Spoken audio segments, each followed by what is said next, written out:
Spintronics, Magnetic Experiment. Welcome. I almost forgot. Yes, as a token of our appreciation for your coming here, we have a laser pointer with actually your name on it. Oh, I'm not sure I'm allowed to use it at Argonne. It's probably too bright for our safety people. But thank you very much for the invitation. It's really quite pleasant coming here on what for you must be a rather cool day, but for me it's pleasantly nice. Okay, so it really is a pleasure here seeing many of the familiar faces that I've known for quite a while now. And so what I'll be trying to tell you this afternoon is work that we've done over the last couple of years related to magnetic skyrmions. And don't worry if you don't know what magnetic skyrmions are. You actually have an expert sitting in the middle in the room who came up with the word skyrmion, from what I hear. So he can tell you all about it. But also feel free to just ask me questions during my talk. I mean, we can be fairly informal about it. You don't have to bottle all your questions up to the very end. So here's what I will try to tell you. First, I'll tell you a little bit about skyrmions in magnetic multilayers. Then I'll show you how you can generate them in a blowing mechanism, which you kind of see here already. Then I will show you how the distinct topology of skyrmions affects their motion, which is also known as the skyrmion Hall effect. And at the end, I'll give you a little bit outlook how we can go to smaller skyrmions, which may be practically more relevant. But these larger ones are easier to study. Well, I'm not sure why that's going on and off, but all right.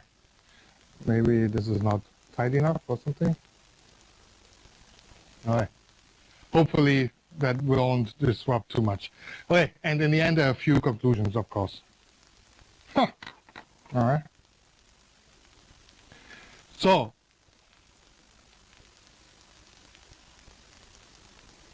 all right.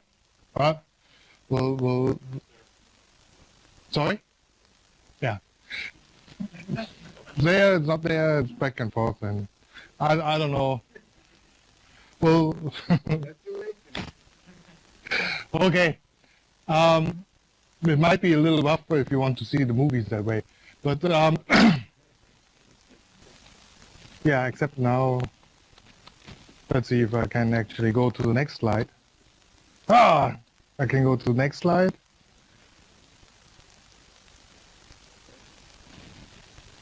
I'm not sure that's much of an improvement, to be honest. Okay, well, there.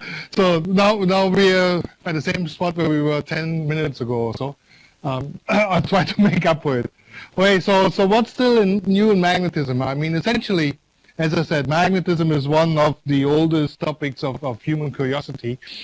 And but the reason why it still fascinates us to this day is you have very disparate interactions that matter there.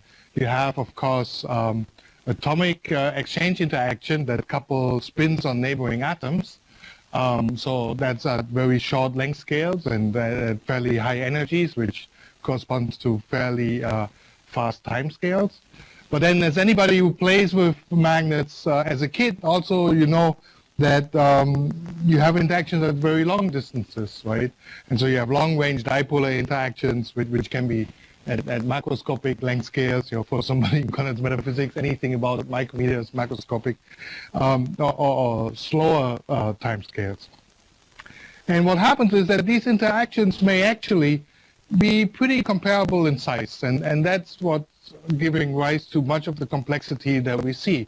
And if you add other things that you have, like anisotropies due to crystalline structures, spin-orbit interactions, interactions with the field, Zeeman, you can get very complex spin textures, both in space and in time. And here I list just a couple of the things that you may encounter. I know, for example, Valerie likes Bose-Einstein condensed magnons, so they're here. But so these are all kind of things that we are interested in our lab. but in this talk I will really just focus on this topic here, Skyrmions. Okay, so I work at the department that's funded by the Department of Energy. So when we do things, we also have to think how it relates to energy. So here's my one slide that justifies getting my salary. So as we all know, when you look at conventional electronics and that make up computer and logic devices and what have you, they're all based on charge-based electronics. And one of the problems with this is when you miniaturize semiconducting devices smaller and smaller, what happens is that all the useful charge currents that you have in these devices are defined by the bulk of the material, and all the unwanted currents that give rise to unwanted dissipation are given by the surface of your devices, right? And as you make it smaller, you have more and more unwanted leakage currents that give rise to power dissipation and heat generated, to the point that heat really becomes an issue. So if you do micromagnetic simulations, you can also prepare your breakfast at the same time, or you can burn your with your laptop. And so the question is, how do we go beyond these problems that you encounter there? And it turns out that using the spin degree of freedom may be one way how to do this. And the first step, what you can do is, you can not only use the charge that's inherent to all the electrons moving around, but you can also use the spin degree of freedom.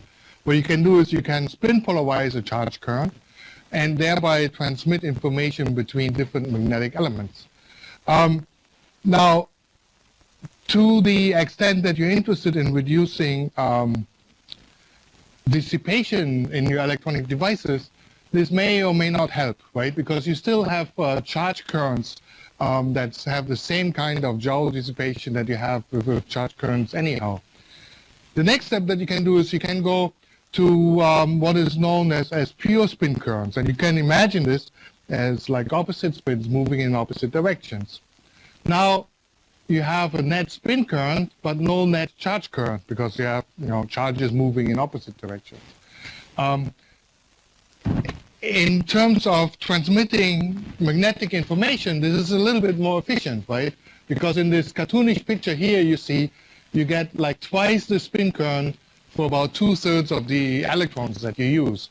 But you still move electrons around in the material, so you still have similar dissipation mechanisms that you have with electric charge currents.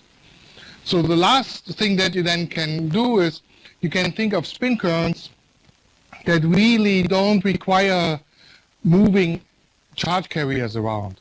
And that you can have by you looking at magnetic excitations or spin waves in magnetically ordered systems. They also carry spin information, but now instead of moving the spin from point A to point B, you transmit it via interactions between them. And so the dissipation mechanisms there are very different. And so at least in principle, you can imagine that allows you to do things in a much more energy efficient way than just using charge-based electronics.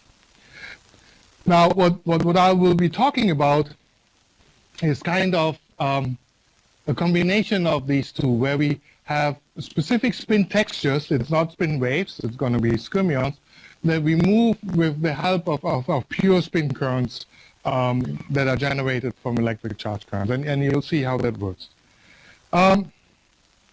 So that brings me to the main topic of what I want to talk about, namely magnetic skyrmions.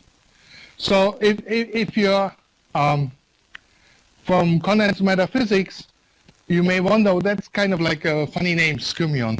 Where have you heard this? Unless you talk to Valerie, I guess. It comes from this guy, Tony Hilton Royal Skyrm. He was a high-energy physicist. And this is a picture when he was rather young, about 20 years old.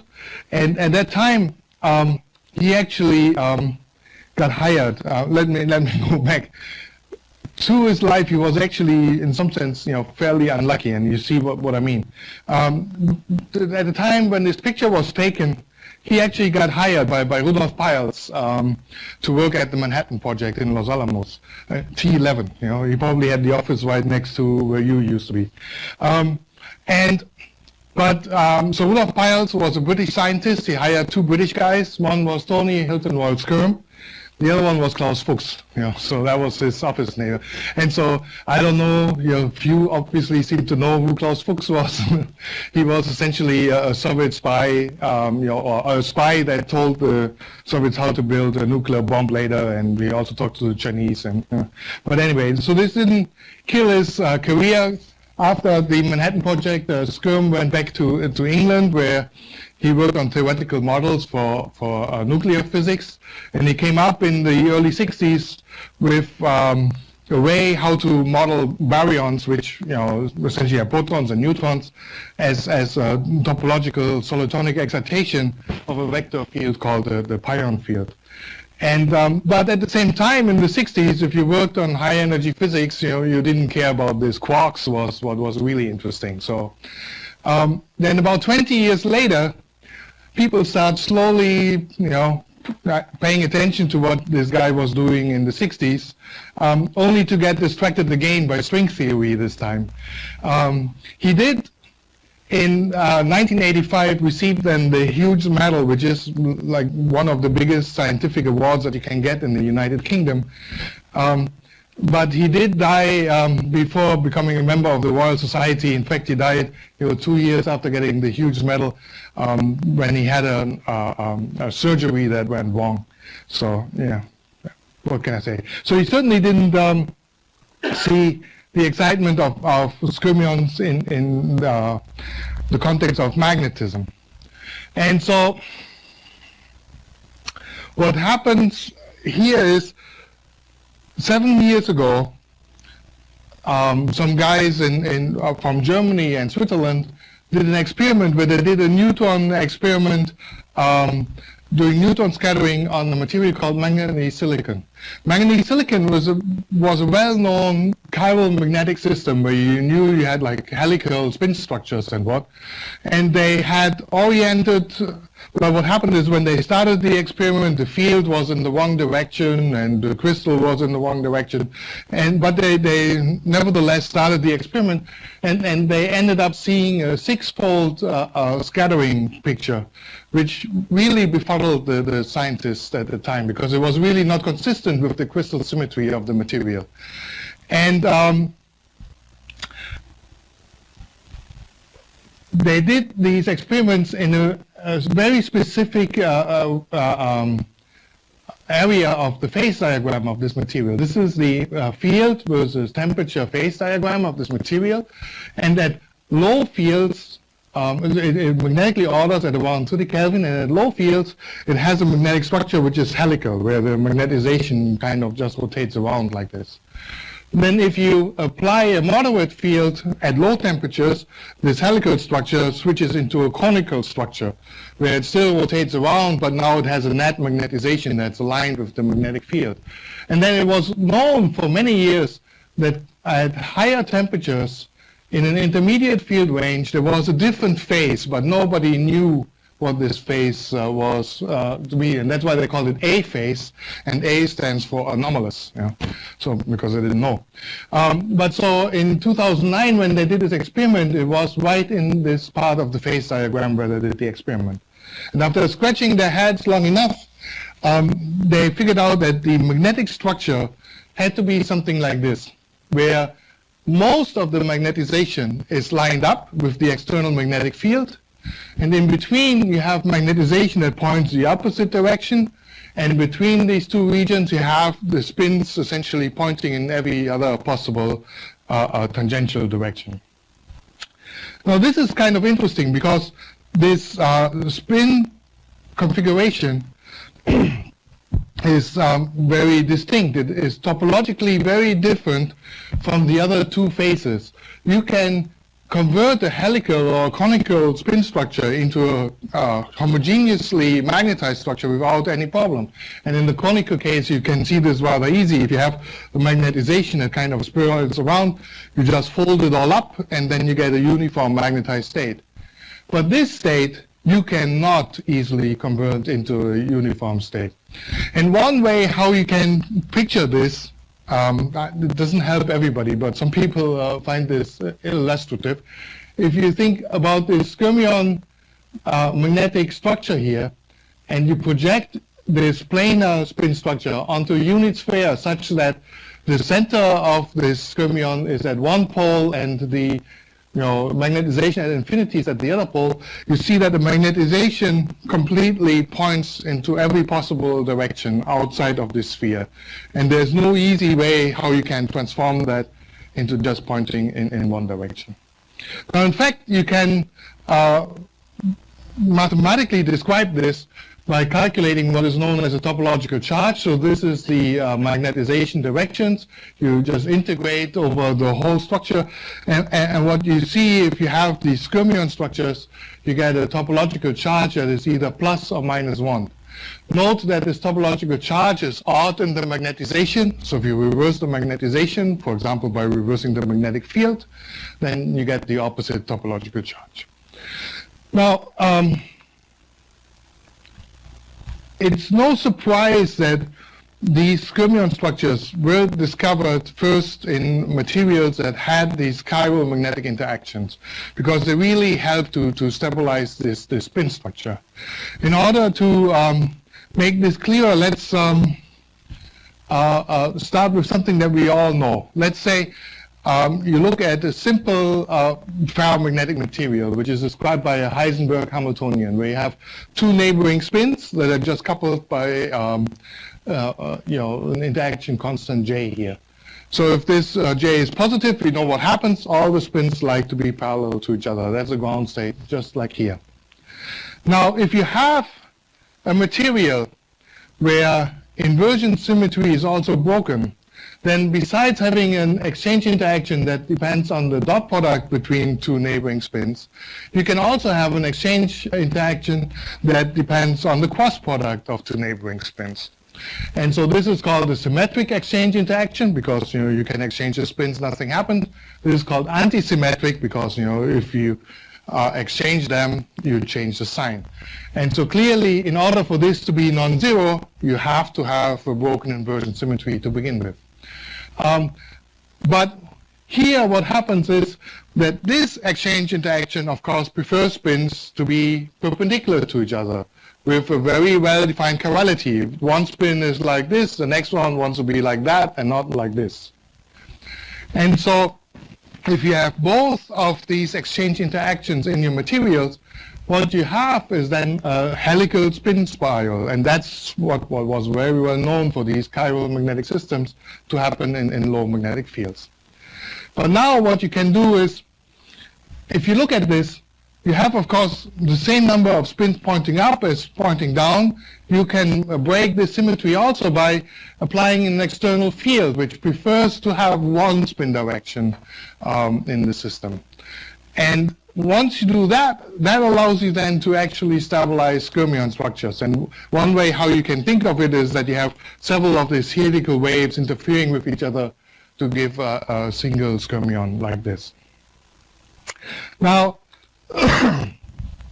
in these manganese silicon materials, you get the broken inversion symmetry from the crystalline structure. Manganese silicon is actually a reasonably simple compound. It's a cubic material, but along the 1-1-1 direction of your cubic structure, you have alternating layers of manganese and silicon, manganese and silicon. And so you can easily see that this atom is different than that, so there's no inversion symmetry. But another way how you can break inversion symmetry is by having an interface in your material. And so if you have two layers of different materials at this interface, the inversion symmetry is also broken. And it turns out if you take a magnetically ordered material and combine it with another material that has very strong spin-orbit interactions, then you can also get very strong chiral exchange interactions at these interfaces. So you can have this for cobalt, platinum, permalloy, tantalum, and lots of the other materials. And the reason why this is interesting is these materials that have a crystalline structure where there's a bulk inversion symmetry break-in is of course limited to a certain number of materials, and most of them have rather low ordering temperatures. So manganese silicon is like 30 Kelvin, iron germanium 250. There are a couple that go beyond room temperatures, but not that many. Once you go to multi-layers, you have much more flexibility in that respect, and so we will use that. So one of the reasons why people get excited about skyrmions is that their topology actually has physical consequences. If you have a skyrmion spin texture and you move electrons through the spin texture, and now if the spin of the electron locally, adiabatically, always follows the spin texture in the material, then it means as the electron moves through the material, it rotates its spin, right? And this means to the electron, it looks like it's exposed to a large magnetic field that makes it spinning. And it's not a real magnetic field, but it's just given by the exchange coupling of the electron to the spin structure. And this emergent magnetic field you can calculate, it actually just depends on the magnetic flux quantum and the size of the skyrmion. And if these skyrmions are small, like 10 nanometers, as they are in manganese silicon, then these emergent fields can be very large, like 100 Tesla, or if the skyrmions become like nanometer size, maybe up to 1,000 Tesla. One consequence is that as the electron moves through the spin texture, it gets laterally displaced, like there's a Hall effect due to this emergent field, and that's called the topological Hall effect. But there is a flip side to this. As the electron gets displaced, there's of course a back action on the skyrmion, and so it moves the skyrmion perpendicular to the currents that you pass through. And it turns out this mechanism, at least in bulk materials, is very, very efficient, and you can use very low currents to move skyrmions. We've known for 20 years now that you can move magnetic domain walls with electric currents. But if you look at bulk skyrmion materials, the critical currents to move skyrmions there is like 6 or 7 orders of magnitude smaller than the one that you require to move magnetic domain walls in films. And so that, gets people interested because you think you can easily move skyrmions. There's more to that. Since skyrmions are a fairly localized magnetic structure, they can also easily move around defects. And that means that they are not so easily pinned.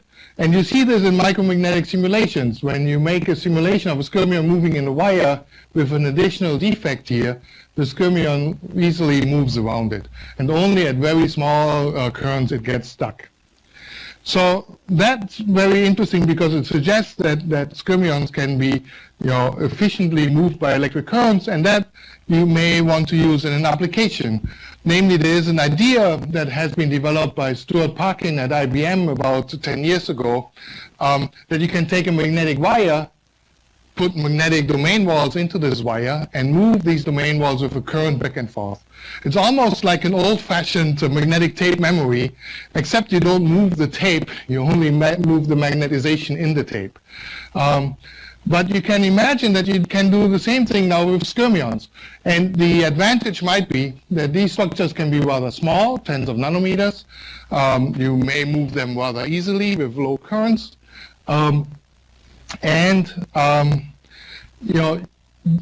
They are not as affected by problems of the edges, because they don't really see the edges and so on. But in order to do this, what you need to do is you have to have a mechanism that allows you to generate skyrmions on demand. And the first step in this direction was done about 3 years ago in the group from Roland Wiesendanger in Hamburg, where they used a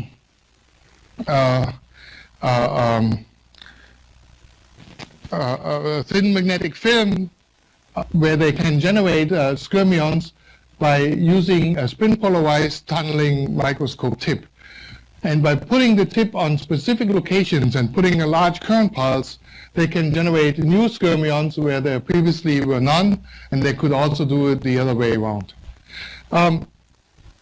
Now this is very nice, except this was done like at 4 Kelvin in rather large magnetic fields with a type of instrument, the spin polarized scanning tunneling microscope, that maybe a handful group in the world know how to use really well. So it's not a way for everybody, but it certainly allows to think about whether you can use topological charge in information technologies instead of electronic charges. So, but the question that we ask ourselves, is there an easier way to generate skyrmions?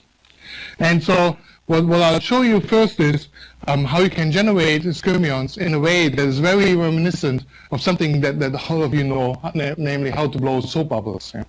And so in fact, this is the son of the postdoc that did the work in our group. So what his dad is doing in the lab, his son is doing outside, or vice versa.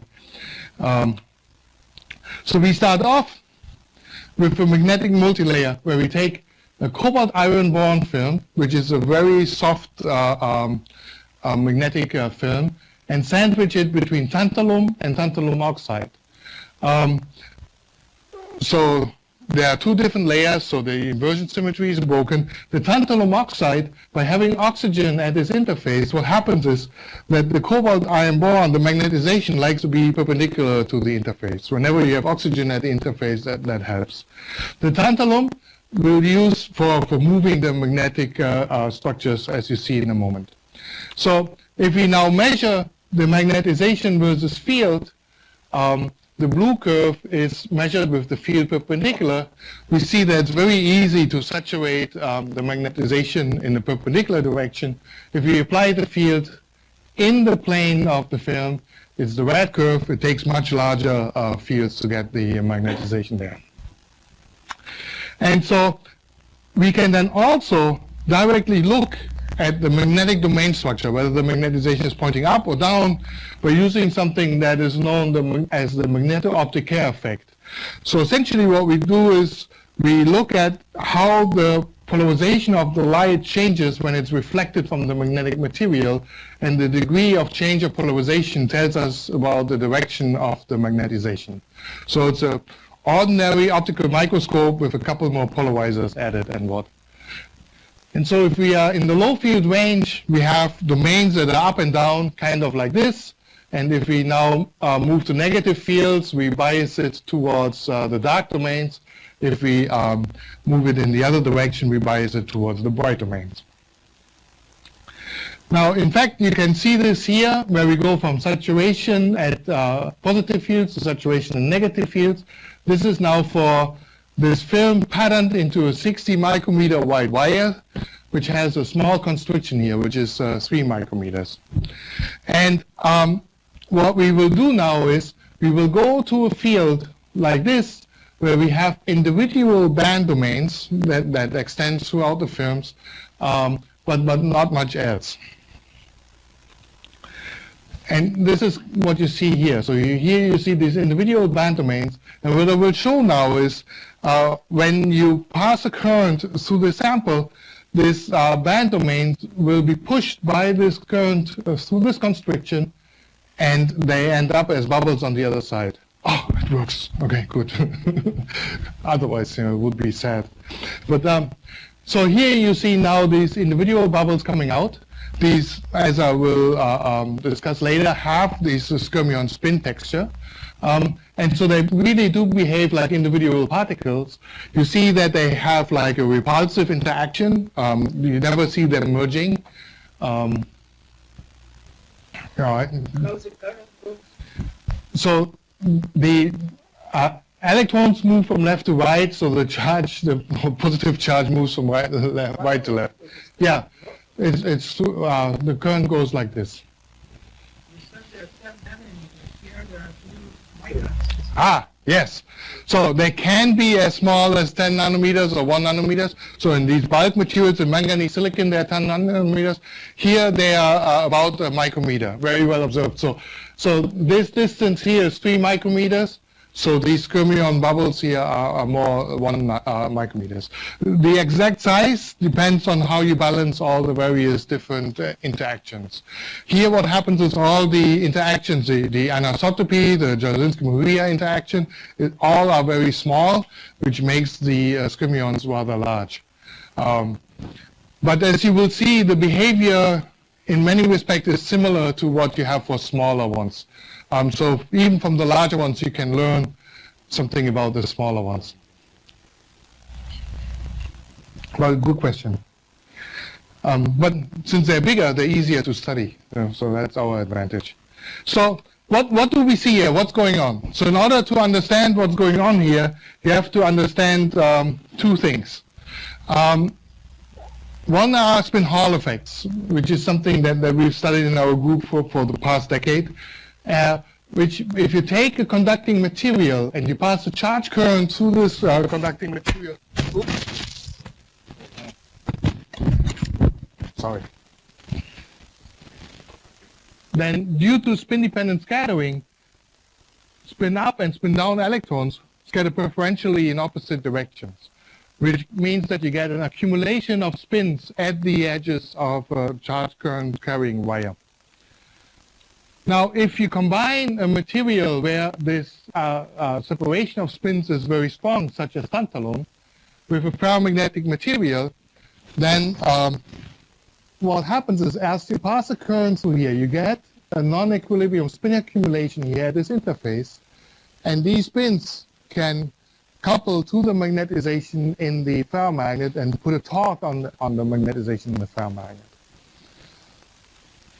And this has been very well known that if you have, for example, a perpendicular magnetized film, and you have a domain wall going from an up to a down domain that has a specific chiral nature here, where it turns like this torque that acts on this domain wall is very efficient at moving this domain wall along.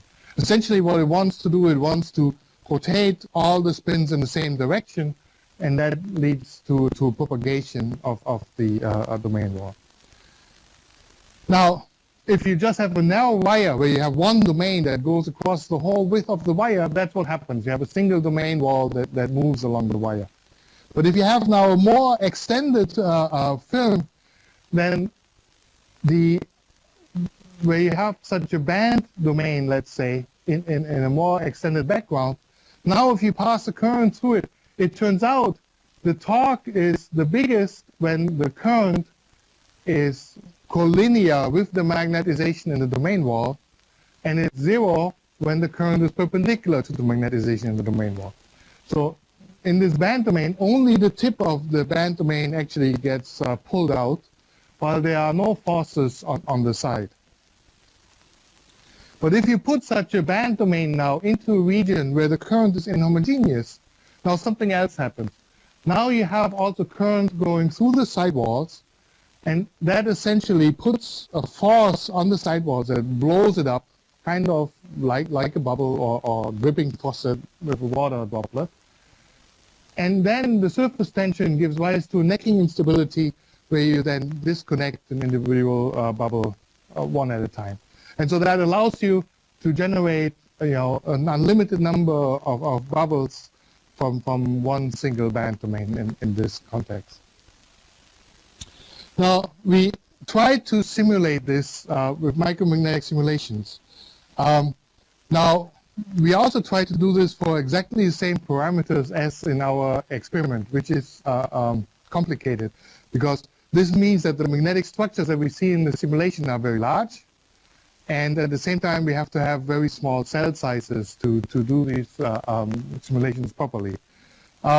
So some things don't look quite the same. So this is actually a factor of 10 smaller than our band domain, so we can't really put a full band domain in. We just terminate it here.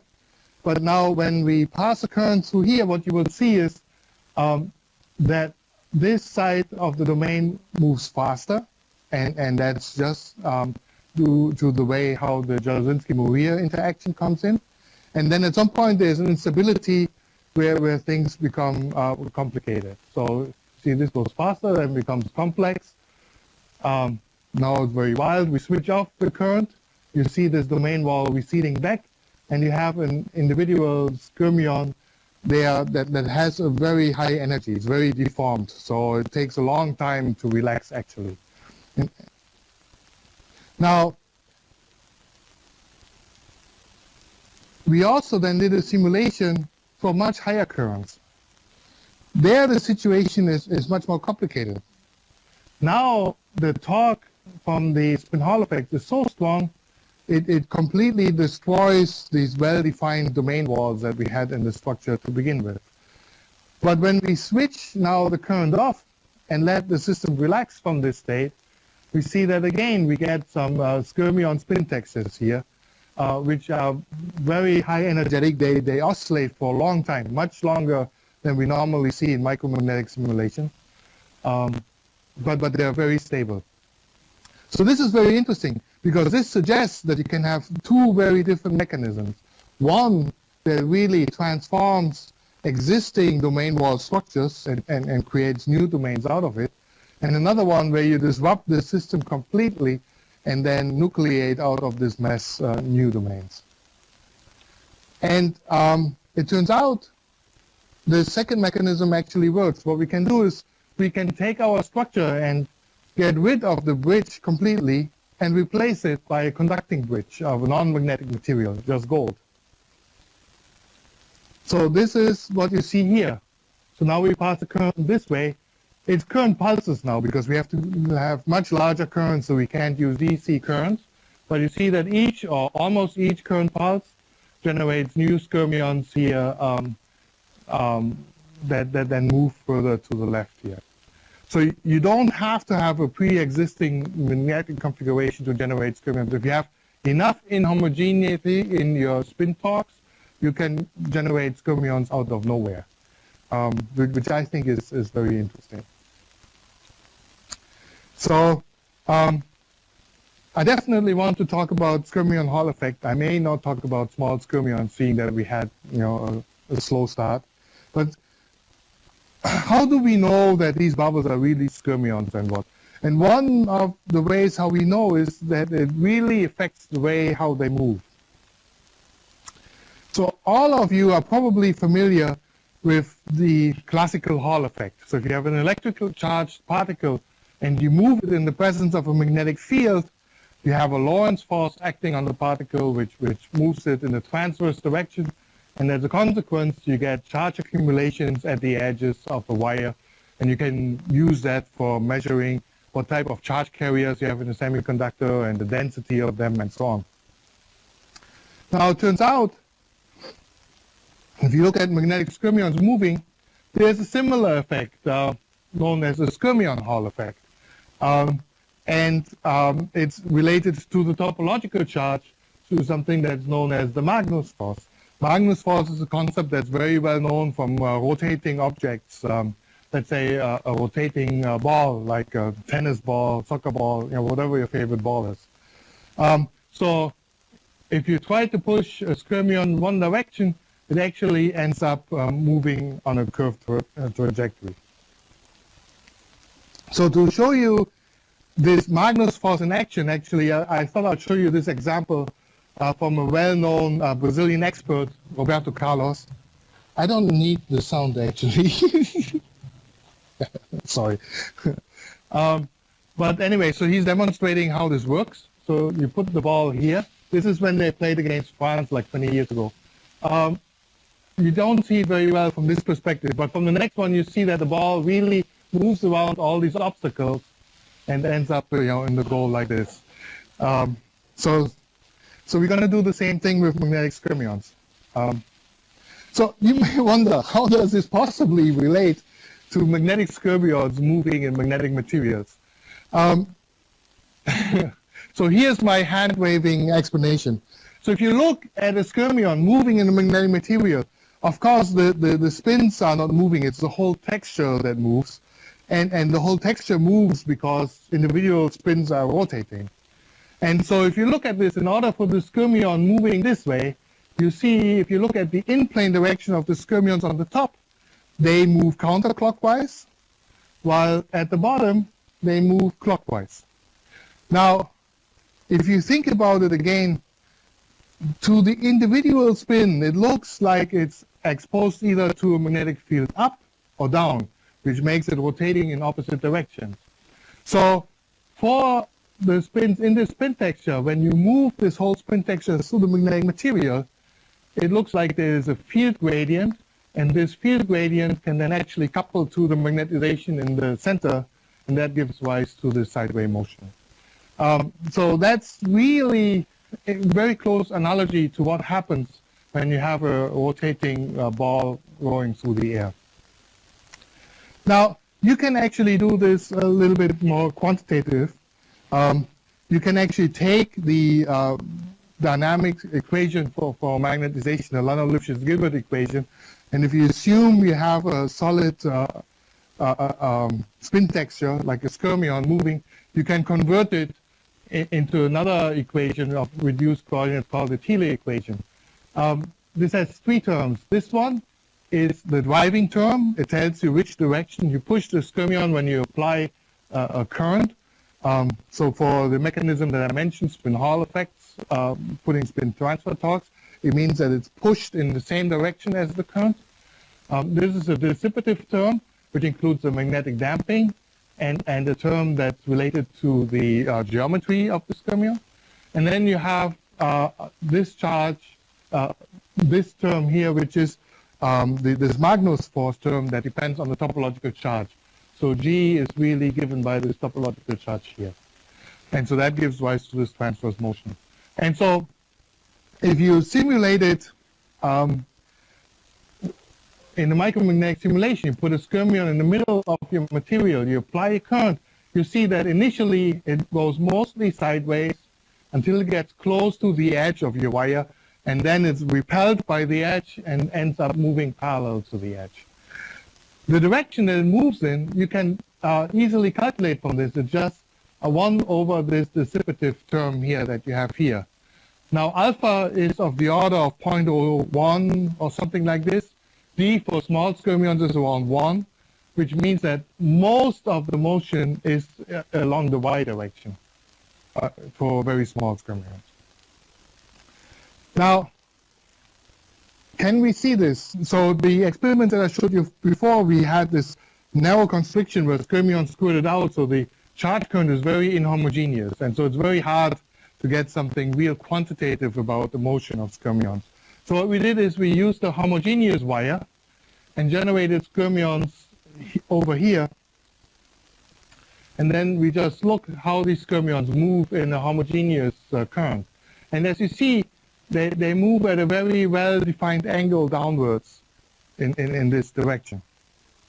Now, as you may remember, the topological charge, which gives rise to this transverse motion, is supposed to change sign when you change the magnetization. And so you can do that by changing the magnetic field. And indeed, when we do this, we see that for one magnetic field directions, they move upwards. For the other one, they move downwards. So far, so good.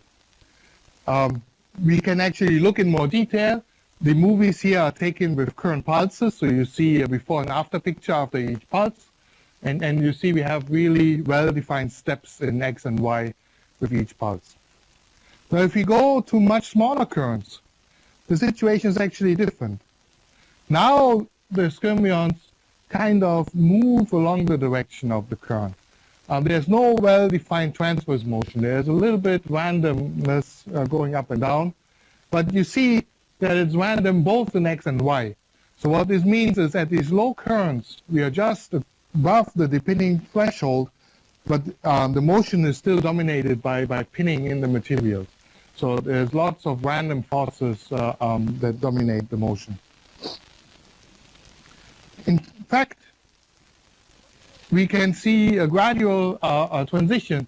At low currents, this angle of motion is 0 with respect to the current.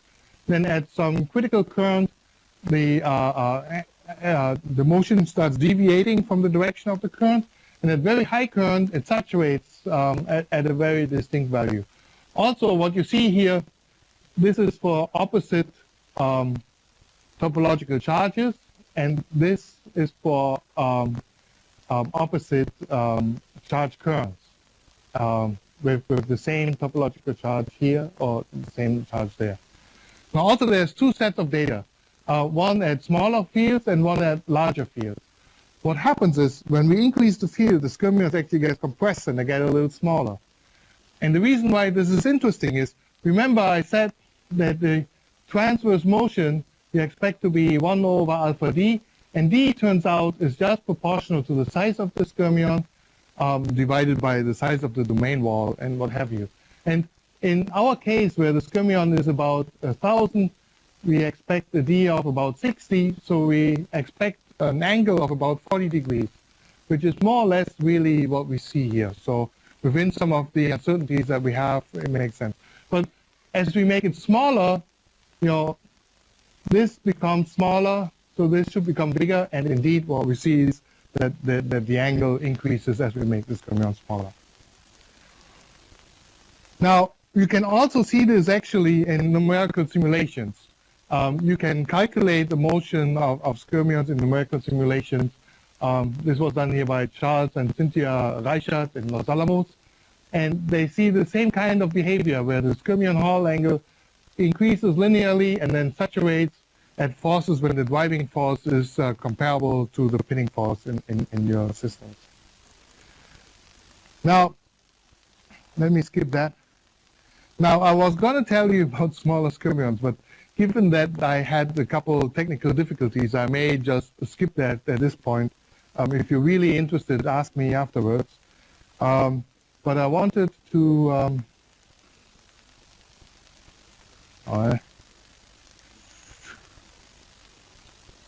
you can have lots of small skyrmions. But so what I wanted to tell you is this is really just the beginning of all the fun.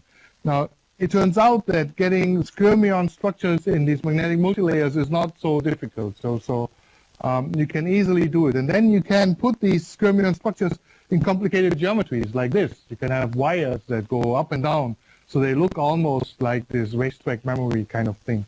And you can even pulse currents through it, and you see skyrmions moving down, moving up, going around.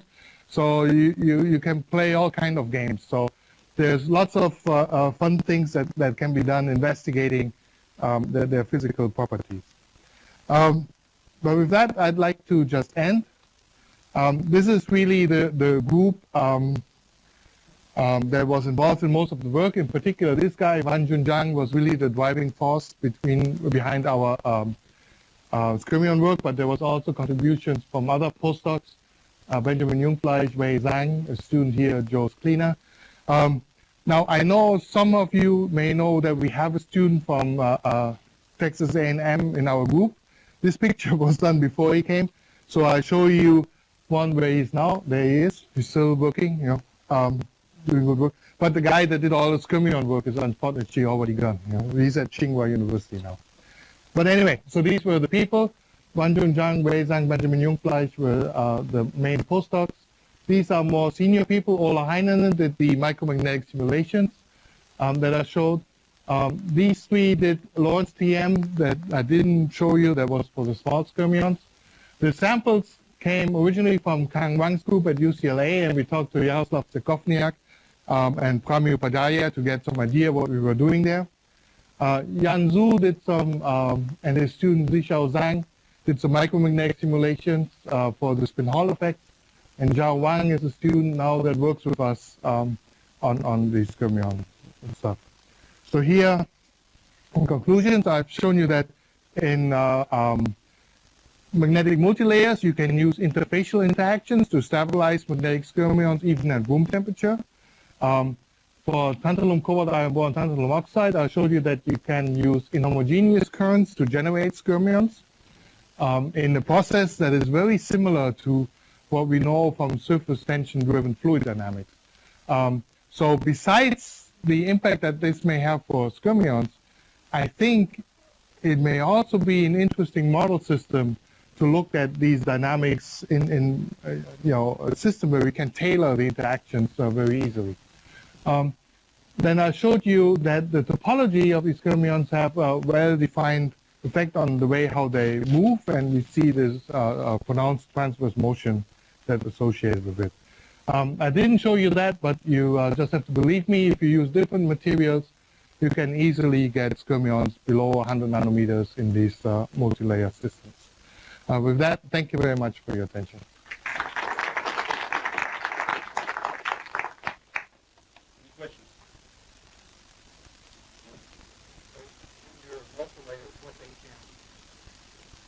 Oh, HM?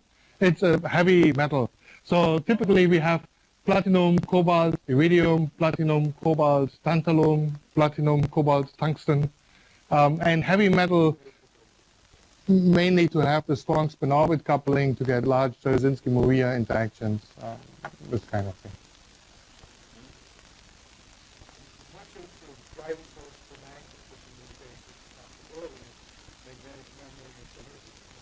Yeah.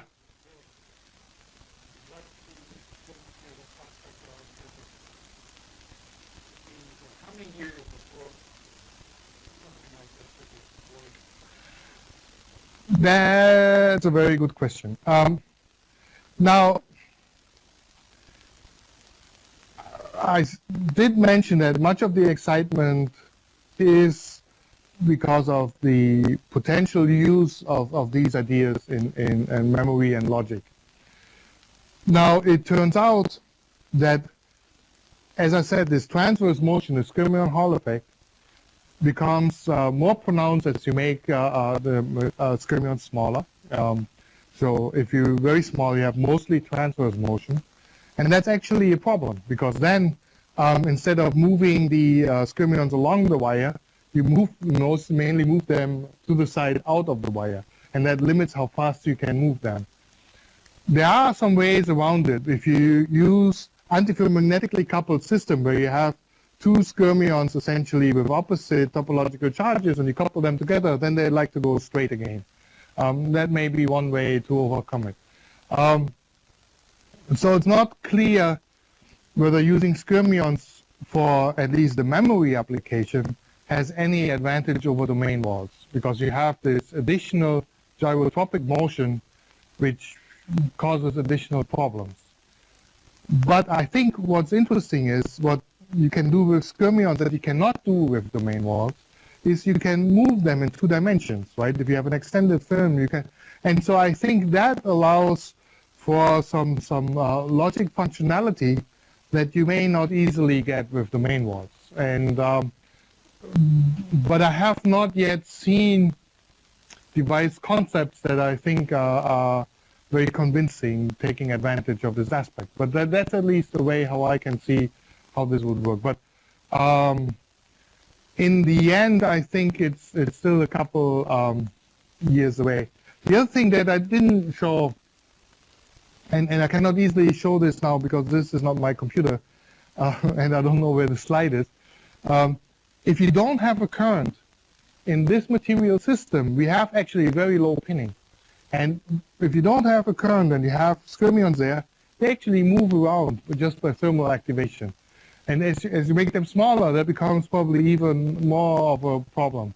So for real application, where you want to encode information in the position of your skyrmion, that's a real big nuisance, right? So you have to figure out how to avoid that. Then there are tricky trade-offs there. But I think in terms of physics, there's still lots of fun things that we can do before we worry how useful they are. I have a question. Sure. You mentioned that there is a threshold, a small threshold of current.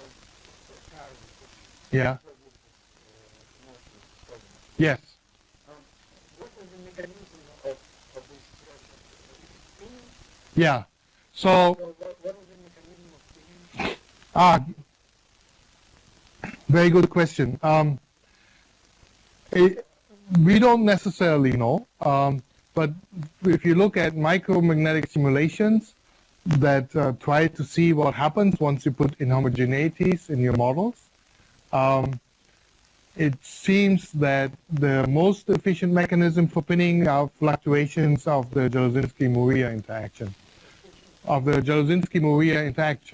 And that may fluctuate actually quite a bit because that is very sensitive to the actual atomic structure, right? Because you always have to have like 3 atoms that give rise to what the Jarzynski-Maria interaction is. And if you change some of that may change a lot. So my guess is that that's really the biggest issue there. And it's very interesting. When you talk to people that work on much smaller skyrmions, they have much bigger problems getting really nice motion like this. They have much more problems with pinning. And I think part of that is in order to get the smaller skyrmions, you want to have larger Jarzynski-Maria interactions, but at the same time you become then more susceptible to fluctuations there and how they may affect your properties. So.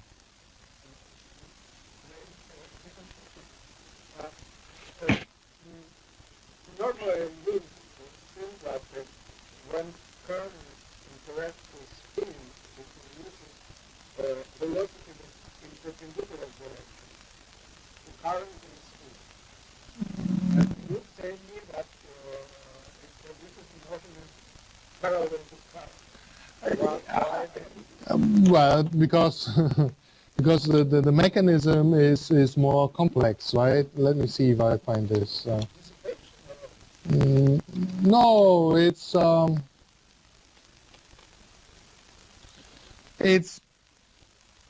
because the first thing is you generate a spin current that is perpendicular to the initial current, just like what you say. And then it is the spin current that interacts with the magnetization and leads to a motion of the magnetization. So it's like here, you have this current going through here, you have a spin current, and then this spin current gives rise to a transverse motion of your magnetic structures. So it's like you transform twice a current into a transverse motion. It's essentially because it's not the current that goes through the magnetic layer that matters, it's the current that goes through the adjacent layer. The fact that it is initially spherical, Yeah, parallel. But parallel is the perpendicular. well, there's also it's more complicated in many ways. So, first of all, you can imagine to have 2 types of skyrmions, and let me see. If I look here and figure out where that, I'll find it there too. All right. So you can have 2 different types of skyrmions. In these multilayers, we have skyrmions where the magnetization points radially out. In these bulk materials, the magnetization actually is tangentially in the domain wall, if you want so. It turns out if you had these type of skyrmions and use the same spin Hall mechanism, they would actually move in 90-degree direction compared to this one, because the motion is driven by the skyrmion, by the spins in the domain wall, and since they are rotated 90 degrees with respect to these, the motion is different than 90 degrees. So it's really just a consequence of the magnetic structure that you have. Sorry? Well, yeah, no, maybe. But that means that if you would have not so narrow channel, you would see also the perpendicular component. Like. Yeah, absolutely. That I hope that was one of the main messages of my talk. Right? That's what we see here, right? That we see them moving at an angle. The current is this direction, but they move at an angle with the applied current. Okay.